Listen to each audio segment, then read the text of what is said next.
Bem, então, aproveitando esses dois enunciados, nós vimos de diferentes formas que eles são, na verdade, equivalentes. Eles trazem para nós a possibilidade de que, se nós tivermos um custo para a realização de um ciclo, esse ciclo é possível. E que não é possível quando você tenta fazer isso de maneira autoconsistente, de maneira perpétua, sem custo nenhum. E justamente que vem o contexto aí das máquinas térmicas. Então essas máquinas térmicas vão funcionar com os princípios que nós vimos lá atrás, agora há pouco, né? Tanto de passar calor da fonte fria para quente, como de tentar transformar o calor em trabalho. Então, nós devemos definir máquina térmica, de uma forma geral, como qualquer dispositivo que, trabalhando em ciclos, vai funcionar aí com a base nas transformações entre calor e trabalho, que nós vimos ali na primeira lei da termodinâmica, só que aí com a exigência de que eles têm que operar entre dois reservatórios térmicos, ou seja, um tem que estar numa temperatura quente e outro numa temperatura fria.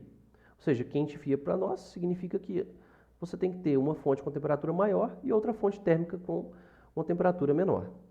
Então, isso, em geral, é o que nós chamamos de máquina térmica. Então, nós vamos ver os dois tipos de máquina térmica que nós temos. Os motores, tá? E os refrigeradores. Vamos começar com os motores térmicos, então. O motor térmico, basicamente, vai fazer o quê? Ele vai, operando entre uma fonte quente e uma fonte fria, né? Transformar o calor que ele recebe da fonte quente em trabalho, mas aí, como um custo disso, ele vai ter que despejar, né, porque ele está em contato com essa fonte fria, um pouco dessa energia da fonte quente. Então, nós podemos equacionar essa quantidade de energia de acordo com a primeira lei da termodinâmica. Ou seja, nós estamos falando aqui em transformações de calor e trabalho. Como é que eu posso escrever isso? Então, esta equação diz o seguinte, ó, que uma fonte, tá, quente, que está a temperatura T1 aqui, ela vai fornecer uma quantidade de calor Q1, tá aqui, ó, Q1, e que esta quantidade de calor, ela parte será utilizada na realização de trabalho, então aqui, trabalho, mais parte que vai ser dissipada para a fonte fria, que eu vou chamar aqui de Q2. Ou seja, esta expressão, ela simplesmente refere-se a uma conservação da energia. Ou seja, a energia que entra tem que ser igual à energia que sai. Como exemplo deste motor térmico, desta máquina térmica, nós temos um exemplo famoso, que é o caso do motor a vapor, que é utilizado aqui, por exemplo, nesses trens, que nós chamamos aí carinhosamente de Maria Fumaça, né? Ou seja, para tentar entender o que está exatamente, você vai ter então, primeiro vamos identificar as fontes quente e fria. A fonte quente vai ser a fornalha, né? Onde você vai estar aquecendo o fluido, que vai ser o agente. No caso, é água, né? Bem, ao aquecer esta água, virar vapor, esse vapor vai movimentar o motor, ou seja, vai realizar um trabalho, né? E quem que seria a fonte quente, a fonte fria, perdão? A fonte fria seria o meio externo, né? Ou seja, o meio externo está com a temperatura inferior, onde seria o ambiente que está em torno do motor aqui. Então, nós temos todos os componentes que necessitam para caracterizar essa máquina térmica. Ou seja, duas fontes, uma quente e uma fria, né? O motor e aqui o aproveitamento deste calor em trabalho e a parte que é dissipada para o meio externo, para o meio ambiente. Agora, uma pergunta interessante é saber como eu vou verificar se esse motor é bom ou se ele é ruim, se ele está funcionando bem. Então, quando nós temos essa pergunta, nós trabalhamos com o conceito de rendimento. O que quer dizer isso? Eu vou definir como o rendimento da minha máquina térmica como sendo o seguinte: ele vai ser eu vou chamar aqui, denotar pela letra grega eta. Ele será a razão entre o trabalho que eu realizo e a quantidade de calor que eu recebi da fonte quente, que para nós é o Q1. Então, isto aqui é simplesmente o aproveitamento que nós temos dessa energia. Nós podemos reescrever isso aqui, por exemplo, da seguinte forma. Se eu sei que o trabalho é a diferença entre as quantidades de calor recebido e dissipado, jogado para a fonte fria, através dessa equação, basta eu passei o Q2 para o lado esquerdo e ficou com sinal negativo. Está aqui, ó. Então eu posso substituir isso nesta equação e eu vou ter aqui uma outra maneira de escrever esse rendimento. Então esse rendimento, ele será o W, que é Q1 menos Q2, sobre Q1. Note que eu posso separar os termos aqui no denominador, né? Então vai ficar Q1 sobre Q1 menos Q2 sobre Q1. De modo que, fazendo essa continha aqui, Q1 sobre Q1, né, vai cancelar, eu vou ter 1. Ele dividido por ele mesmo dá 1. Por fim, nosso rendimento pode ficar escrito de uma maneira um pouco mais interessante para a gente fazer uma análise. Dessa forma, vai ficar 1 menos a quantidade de calor da fonte fria sobre a quantidade de calor da fonte quente. Então, eu vou ter aqui essa expressão para o rendimento de um motor térmico. Agora vamos fazer uma análise. Você percebe que esse quociente aqui, Q2 sobre Q1, né, como este calor aqui é menor do que isto aqui vai dar um número menor que 1. 1 menos um número menor que 1 significa que isso aqui vai dar sempre o rendimento vai dar um número menor do que 1. Ou seja, este rendimento, gente, ele é menor que 100%. Ou seja, ele é menor, né, ou menor que 1. E isso é muito importante. Isso indica que não existe máquinas, né, com 100% de rendimento. Aí você pergunta, ué, Thiago, mas será que eu não posso manipular e encontrar alguma forma de burlar isso? De tentar escrever isso de outra forma? Vamos então tentar maximizar esse rendimento, colocar isso da melhor maneira possível. Então a pergunta é, como maximizar esse rendimento? Suponhamos que eu consiga, hipoteticamente, tentar fazer com que ele chegue a 100%. Vamos pensar olhando para essa expressão aqui. Ó. Eu percebo que o quanto menor for esta contribuição, maior vai ser o rendimento. Então, vamos tentar zerar essa contribuição deste termo aqui, Q2 sobre Q1. E se eu fizer isso, eu teria que, então, eliminar a fonte fria. Porque 0 sobre Q1 daria 0 e ficaria 1, ficaria 100%. Ou seja, fazendo aqui, pegando essa figura aqui, para exemplificar o que eu teria aqui uma máquina que não teria a fonte fria participando, ou seja, jogando o calor, desperdiçando parte desse calor que foi tirado dela para fora, ou seja, todo o calor seria transformado em trabalho. Mas perceba que isso não seria num processo único, a gente está falando de uma máquina, isso teria que ser em ciclos.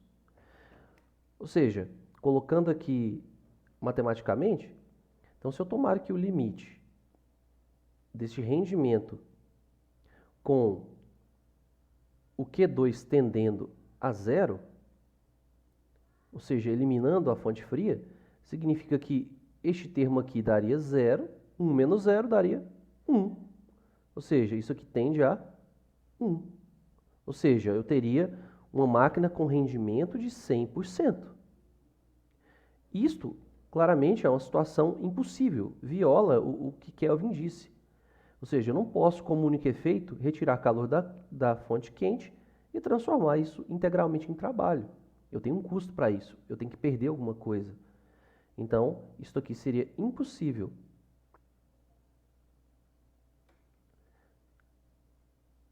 Então, nós chamamos isso, tá? Nessa situação aqui, impossível, de um motor miraculoso. Ou seja, o que significa isso? É eu criar um motor que simplesmente, trabalhando em ciclos, retirasse todo o calor e transformasse o trabalho sem nenhuma perda. Dessa vez, então, naturalmente, vamos falar dos refrigeradores. O refrigerador, então, vai ser um dispositivo que recebe trabalho, né, usando esse trabalho para retirar o calor da fonte fria, a temperatura T2, ou seja, e leva este calor para a fonte quente. Ou seja, ela respeita o princípio também que nós temos de uma máquina térmica, ou seja, ele opera entre duas fontes, uma quente e outra fria. Nós podemos equacionar isso aqui, percebendo o quê? Que aqui, ó, você tem calor entrando aqui, né, e o calor da fonte fria entrando por aqui. Utilizando o princípio da conservação da energia, significa o quê? Que o trabalho mais a quantidade de calor Q2 tem que ser igual à quantidade aqui que sai, que é o Q1. Ou seja, equacionamos, temos esta relação. Um exemplo bem clássico do nosso dia a dia deste aparelho é um refrigerador, né? Por exemplo, uma geladeira. Então, nós temos aqui como exemplo a nossa geladeira, certo? Então, o que essa geladeira faz, né? Enquanto na máquina térmica lá você tinha, por exemplo, na Maria Fumaça, na máquina a vapor, que você tinha um agente como a água, né, que era responsável pela realização do trabalho, este camarada aqui, que seria o nosso agente, vai ser o gás refrigerante, certo? Ele geralmente é comum, o CFC, né, o freon, né, a amônia, são substâncias aí utilizadas nesses dispositivos, nesses aparelhos. Então, como é que a gente pode medir se esse refrigerador ele é bom ou não? Nós utilizamos um conceito muito parecido com o da máquina térmica, só que nós vamos chamar aqui de eficiência. Nós vamos ver a diferença. Então, a eficiência desse aparelho refrigerador, ele vai ser então dado, vou chamar aqui pela letra E de eficiência, a quantidade de calor que você retira da fonte fria, que eu vou chamar de Q2, e dividir pela quantidade de trabalho que ele recebeu do dispositivo que realiza o trabalho. Quem faz esse trabalho responsável? Seria o motor da geladeira, correto? E um fato importante, diferentemente do lado do rendimento, é que aqui, este camarada aqui pode sim ser maior que 1. Tá? Então, eu chamo a atenção. O E pode ser maior que 1. Certo? Então, como isso funciona? Nós vimos aqui, ó. Você pode perceber que esta equação é equivalente àquela equação do motor. Ou seja, eu posso dizer a grosso modo que um refrigerador funciona como um motor, só que de modo contrário, trabalhando em sentido oposto, né? Enquanto no motor você tem que ir retirando o calor da fonte quente, no refrigerador você está jogando calor para a fonte quente, né? Então, no ar-condicionado, por exemplo, o que está acontecendo? Lá fora você vê né, você tem aqueles ar-condicionados split, né, que você tem a unidade lá que a gente chama de condensadora e a parte de dentro que fica a evaporadora. O que acontece é que é responsável para jogar para fora do ambiente o calor, né, o ambiente interno vai ser a fonte fria e o ambiente externo, a fonte quente. Então, o que você faz é retirar o calor de um lugar que é a fonte fria, que é, por exemplo, o seu quarto, e jogar lá para o seu quintal este calor. E aí você mantém o ambiente refrigerado. Então, é isso que acontece. Agora, vamos pensar da mesma forma que nós pensamos lá anteriormente. Como seria um refrigerador que não necessitasse, você tentar maximizar da maior forma possível o rendimento, essa eficiência desse aparelho? Vamos pensar um pouco. Então, assim como fizemos para o motor, vamos tentar imaginar como maximizar essa eficiência, deixá-la o maior possível. A primeira coisa que eu iria pensar é tentar eliminar o gasto de energia elétrica que este motor gasta naturalmente, para poder realizar esse processo de levar calor da fonte fria para a fonte quente. Então, pensando nisso, vamos colocar no extremo, vamos acabar com esse refrigerador, quer dizer, com o motor que alimenta ele. E aí eu acabaria com um problema de gasto de energia. Mas veja aqui, então, o que eu caio? Eu caio aqui num processo em que eu poderia retirar calor da fonte fria para a fonte quente totalmente de graça. Ou seja, isso aqui viola o princípio de Clausius, o enunciado de Clausius, que diz que eu não posso criar uma máquina cujo único efeito seja tirar calor daqui e levar para cá, da fonte fria para a fonte quente. Observando essa expressão aí de cima, seria a mesma coisa. Se eu tomar aqui o limite, né, desta eficiência, né, com o trabalho tendendo aí a zero, eu vou ter o quê? Olha esse denominador. Se este cara aqui vai para zero, a eficiência vai para onde? Para infinito. Se isso aqui diminuir para zero muito, mas muito, muito próximo, isso aqui vai tender a ficar muito, mas muito grande. De modo que isso aqui tenderia uma eficiência infinita. Ou seja, este aqui seria uma situação também impossível. E eu costumo chamar isso aqui, na verdade, nós costumamos chamar isso de um refrigerador miraculoso. Refrigerador miraculoso. Ou seja, que por meio de um milagre, você criasse um processo espontâneo de retirar calor da fonte fria para o quente, ou seja, levar calor do corpo frio para o quente, sendo que o processo natural que nós conhecemos é tirar calor da fonte quente e levar para a fria. Pensando nessas questões sobre rendimento, a gente vê que isso é fundamental. A gente sempre quer buscar máquinas que aproveitem cada vez melhor a energia. E um cara que se debruçou muito sobre esse assunto foi um cara chamado Sadi Carnot. E nesses seus estudos, ele conseguiu chegar a conclusões que ajudam a gente a entender melhor sobre o rendimento das máquinas. Ele, de certa forma, o que ele fez? Ele estabeleceu que há um rendimento máximo teórico para uma máquina que opere entre uma fonte quente e uma fonte fria, ou seja, uma máquina térmica. E ele percebeu que, independentemente da substância agente utilizada, que o rendimento sempre seria o mesmo nessa máquina hipotética. Então, hoje nós podemos resumir, basicamente, esse ciclo de Carnot como sendo um ciclo cuja esta máquina hipotética de Carnot trabalha.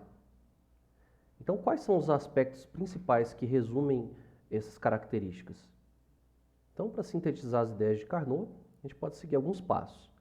Primeiramente, né, você vai notar então que não existe nenhuma máquina térmica que possa ter um rendimento maior do que o rendimento desta máquina de Carnot, que trabalha nesse ciclo.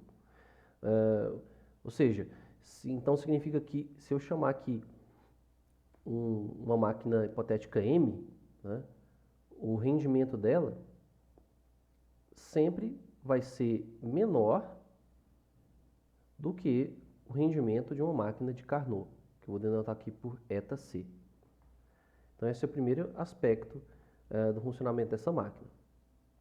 Em segundo lugar, outra característica é a seguinte: se eu tiver uma máquina aí qualquer, tá, operando num ciclo de Carnot, elas vão ter o mesmo rendimento, independentemente da substância agente.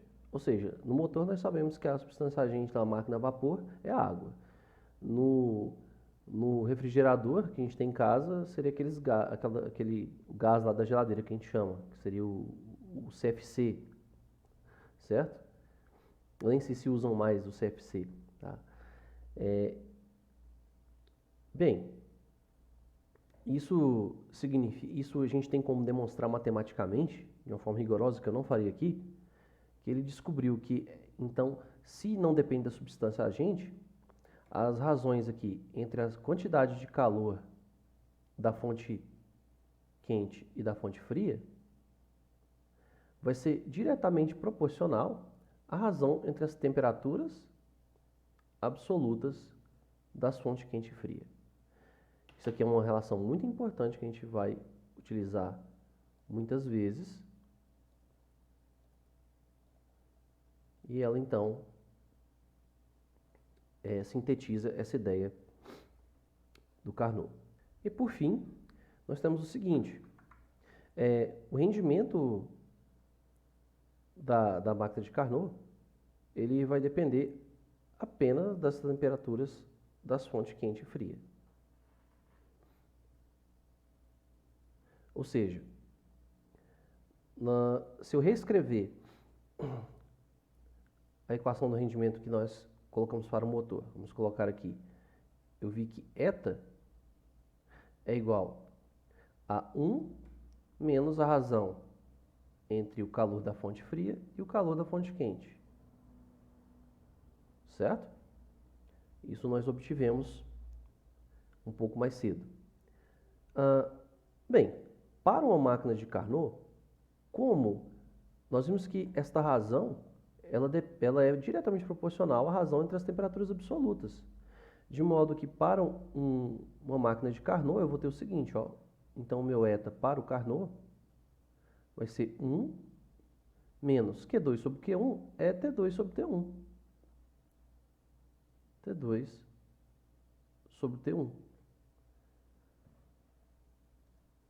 Ou seja, para uma máquina funcionando num regime do ciclo de Carnot, o rendimento depende somente da razão entre as temperaturas absolutas das fontes quente e fria. Bem, vamos chamar a atenção para uma coisa importante. Quando você estiver trabalhando lá com os problemas, essa expressão aqui de cima ela é universal, você pode usar para qualquer tipo de máquina. Agora, essa expressão aqui que depende apenas das temperaturas absolutas só pode ser utilizada se a máquina for de Carnot. É muito importante saber disso. Outro ponto importante dessas duas equações aqui é que às vezes você confunde qual que é a fonte quente e fria, qual a temperatura da fonte quente e da fonte fria. Gente, a que aparece no denominador, não importa a letra que tiver, é a da fonte quente. E a que aparece no numerador é a da fonte fria. Tudo bem? E antes que eu me esqueça, essas temperaturas são as absolutas, ou seja, tem que estar na unidade Kelvin, tá? Você não deve usar graus Celsius, graus Fahrenheit e outros, beleza? Carnot percebeu para que ele tivesse um maior rendimento possível, ele teria que trabalhar num ciclo que fosse formado por processos reversíveis. Nós vimos no começo do nosso assunto que processos irreversíveis, eles geram perdas de energia, as quais não podemos recuperar de novo, né? Não podemos tomar de volta. Então, os processos que formam um ciclo de Carnot teriam que ser todos reversíveis, né? E obter ali o maior rendimento possível é equivalente a fazer um ciclo desse tipo. Este ciclo aqui apresentado, que é o ciclo de Carnot, então ele vai ser uma sequência de processos termodinâmicos que nós conhecemos, né? São processos isotérmicos e processos adiabáticos. Então nós temos aqui, ó, neste processo AB, nós vamos ter então um, um recebimento aqui de calor durante esse processo de maneira isotérmica, ou seja, o gás aqui, por exemplo, vai sofrer uma expansão isotérmica, onde durante esse período ele recebe calor da fonte quente. Depois, o que vai acontecer? Ele vai resfriar, né? E nesse processo, sem perder o calor que ele recebeu da fonte quente, ele vai guardar essa energia. E quando ele fizer isso aqui no processo CD, ele vai dissipar parte desse calor para a fonte fria, através de uma compressão isotérmica.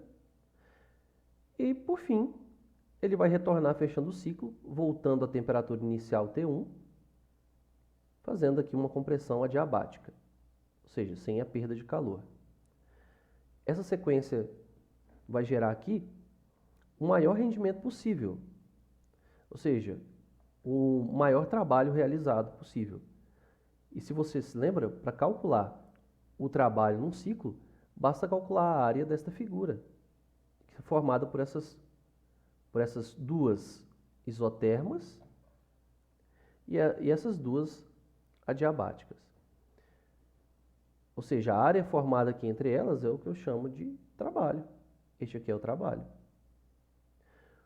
Como este trabalho está sendo feito num sentido horário, eu vou dizer então que este trabalho é positivo. Isto aqui é um motor, né? Caso este trabalho esteja sendo realizado num ciclo, né, anti-horário, este trabalho então vai ser negativo. E eu teria um refrigerador. Enfim, é importante dizer que esse processo cíclico apresentado por Carnot é de uma máquina hipotética, é o ideal. Na vida real, nós temos motores que terão, claro, rendimentos muito menores do que os apresentados pela máquina de Carnot. Como exemplo aqui para vocês, vou colocar aqui dois exemplos muito utilizados no nosso dia a dia, que é o ciclo de Otto e o ciclo de diesel. O ciclo de Otto ele funciona para motores a gasolina e o de diesel, como o próprio nome já sugere, para motores a diesel. Então você pode notar que aqui esses processos, depois eu posso colocar um link com mais detalhes, para o vídeo não ficar muito grande, você vai notar que esta área cinza justamente representa o trabalho realizado, tanto neste caso quanto neste caso. E o ciclo de Otto apresenta um rendimento aí que vai até uns 20% mais ou menos, veja só, um rendimento pequeno, né? Muito longe dos 100% do que nós consideramos do ideal.